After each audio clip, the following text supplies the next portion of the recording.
Okay, so let's set the scene, because men have started to approach you. Numbers have been exchanged, texts have been sent, and so you're celebrating your small wins. You like, yes, you are seeing some progress. But the victory is short-lived, because men are leaving just as fast as they're coming in. You don't really understand why. You are an attractive woman, you're smart, you're intelligent, you got a good job, you got a good head on your shoulders, you cook, you clean, you do it all, sis. So you're clueless as to why they're not interested.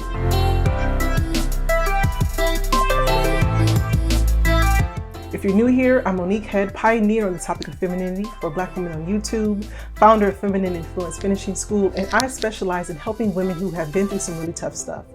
They've turned to God to help them out, but they're still rough around the edges and struggle with finding love of a good man and keeping them. Now let's take it a little deeper, right? Because you have upgraded yourself in the looks department. You have gotten nicer hair. You got some new bundles. Your pixie is popping. Your silk press got some hang time. Your curls are juicy. And you've learned to speak in a softer tone. You've started to saunter a little bit and put a little switch in your stride. But these feel like exaggerated techniques, right? They feel very unnatural to you. They feel very uncomfortable. And yes, it's true that these are expressions of femininity, but the thing is, you're still not operating within your feminine influence. Although you have improved the outer parts, although you have improved the outer parts of yourself, you're attracting men, but they're not committing, and you're not really sure what to do, right? Because you have put in the work, but still, and yet you're attracting only every form of Mr. No. And at this point, you are exhausted, you're tired, I get it, because you're too grown, you're too faith-led, your intentions are too pure to be entertaining and having to deal with men who are immature, who are insecure, and who are not where they're supposed to be in life. And at this point, you're unsettled and you're wondering, you're asking God, like, God, are you ever going to send them to me? And if so, when? You don't want to force love, but at some point you're learning, like, okay, I'm just going to let go and let God. But there's one tiny catch. You really don't believe it, right? You want to let go and let God, but you really don't believe it that God can do it for you. And actually, that's a mistake, sin. You believe that God can do it for you. You don't believe that he will do it for you. You don't believe that God will bring you the love of the man that you want, right? Someone that you can respect, someone who is for you, someone who's on your team, and believing that you have what it takes to be able to sustain that and carry it out. And so what is happening is that you are energetically incongruent and you are sending out mixed signals. And even as I talk about this, I'm reminded of Jesus's cousin, John. John's daddy name is Zacharias. Okay, I had to process a little bit. The story of Zacharias, go ahead and look it up. The story of Zacharias in the Bible, where, he and his wife Elizabeth really wanted a child because she was old in age, and, it was a disgrace in the community, right? So they had prayed for, a child, and Zacharias, if I remember correctly, again, look it up. If I remember correctly, Zacharias was a priest and he had gone into the temple, and in his time in there, the angel Gabriel appeared to him and said, listen, your prayers have been answered. You're going to bear, your wife is going to bear a son. And he was like, well, how can I know this for sure? How can I be certain? I'm paraphrasing here, but the archangel or Gabriel was like, what? Listen, because you do not believe, like, the news that I have announced to you, you're going to be mute until the day comes to pass. Like, until this day happens, you are going to be silenced, right? Because you do not believe. I remember in that same chapter, in the same chapter, that the same angel also went to Mary, the mother of Jesus, of course, and told her the same thing, like, you have found favor with God, you are going to bear a child. And she was like, well, how can this be? Because I haven't been intimate with the man yet. And I'm thinking about the differences in that. The difference between Zacharias' response and the differences between Mary's response, right? Because this is going to be helpful for you. This is a word right here. Mary came from a place of curiosity, and Zacharias had a need to know. He wanted to know certainty. He needed certainty. What was going to happen on the other side? How can I be certain? How can I know this for sure? Right? Even though it's the angel of the Lord that's presented right before him. And here's why I'm telling you this, because in order for you to have what you want, in order for you to have what you want in both love and life, it is going to require you, and I've been saying this for quite some time now, it is going to require you to let go of the need to know what's coming next, right? Because anytime you want to have that certainty, we're in that masculine. When you want to know the need to know what's going to happen next, that's when we get on edge. We got to be like, boom, boom, boom. What's going on? What's this? What's that? What's happening? What's the what? What's the what? And don't get me wrong, when it comes to love, you need to know where you stand with a guy. There's some ways around it to be able to express that, right? And how you can show up in the meantime. Because again, it goes into what you want anyway. And if you haven't had that conversation and you're still making yourself available, that's on you. Anywho, we're going to get back to this message right here.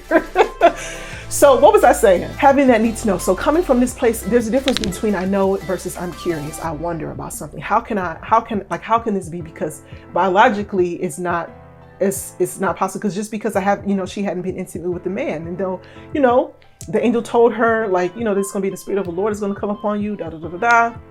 You know what she said? She was like, listen, okay, the angel of the Lord has spoken, and according to my faith be it unto me, like according to your word. This is important for you to know this, so you are energetically aligned, like you are ready for what you want. And when I say ready, I don't mean as in like you really want it or I gotta have it. I mean like you can fully receive it. And this is what we do in the Feminine Influence Finishing School, because there is a lot of, again, incongruence, misalignment, stories that will come up in your head and tell you you're not good enough, all the things that stop you from having what you want. All the reasons, and thinking about your own contribution, right? Don't be all up in the comments talking about what men doing and ain't doing. I'm talking about you. What is your contribution to not having what you want? Why do you think about like when you attract men, but they're not committed? And I want to say this too, because you might think that making this kind of like putting a biblical story on it, it's like unworthy of praying to God about something like this, right? It's like, why would I got bigger problems. I have more serious things to do, but we don't have to be anxious for anything, right? And everything we can pray for what we want and be anxious for nothing. And even as I'm sharing this with you, it's coming up to me to be like, well, some of you may think like, this is so vain. Like, why would we even bring a topic like this to God about, our love life? Like, of course we can say we can pray for a man, but even those little simple things that disrupt our disbelief, things that keep you stuck from having what you want, things that just feel, very vain, very shallow, very unworthy to even bring to God. But we are reminded, like, we don't have to worry about none of this. We can pray for everything. And the truth is, there is kingdom, there's like salvation gospel, but there's also kingdom gospel. And this is what I'm kind of talking about here. Like, this is some kingdom stuff, because your belief is very important. And remember that belief is something that you want to cling on to, and faith is that thing that you want to let go of and trust in God for. So this is for you, but you also have to be able to do your part so that ultimately you can be energetically aligned. You can be energetically congruent and aligned for what it is that you want, so that you're not sending out mixed signals, so that what you say, what you do, your thoughts, they're all in alignment and bringing this thing to come to pass. Because guess what? All your blessings are up here in the inventory of heavens. It's up to you to be able to bring it down. And so when it comes to your energy levels, what you have to understand is that men are master like energy readers, right? What is happening in your inner landscape is going to manifest, is going to show forth, is going to emote. And this is why you need to embody femininity, right? This is what I call feminine influence. It is your confident mindset. And at this point, you must embody femininity. This is what I call your feminine influence. It is your confident mindset and your presentation and how you do things that creates the sense of self-assurance. So shaking up your appearance, being able to hold eye contact, speaking in a softer tone, like all these, like outer expressions of femininity, like, the ways to express femininity, it is great. But if your vibe isn't hot, if you aren't confident, if you are not aligned, if you do not believe, then nobody's going to buy into you. So you have to be able to buy into yourself. That's what I want to share with you. Nobody's going to be able to buy into you. You have to buy into yourself. You have to present yourself. You have to believe that you're confident. You have to know and believe in the influence that you have and how that impacts the men in your space and around you and the world around you as well. Listen, if you are ready to get what you have been waiting for in both love and life, including a high quality man, if you are ready to present yourself with true confidence and self-assurance and owning your sense of feminine influence, then I've created a free tool for you. It is called the Sacred Beauty Checklist, and it is just a quick morning and night routine that helps you to have a physical expression of what loving yourself looks like and then presenting that to the outer world. This is the first step.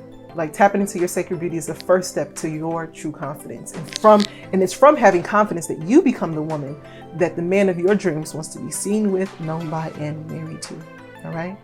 I hope that this information served you. If it did, I want to encourage you to help share the channel. Like, I'm trying to get, I'm trying to present myself to the algorithms. Okay. I gotta get on the algorithms friendly side. So if this video served you, I would love for you to just share it with one woman that you know who could really benefit from the information, because when you share, you add value, okay? And if you want to become a head turner, I want to encourage you to go ahead and subscribe. That way you can know when all my videos are coming out, all right? Again, I am Monique Head, and I will see you in the next video. Take care and God bless. Bye.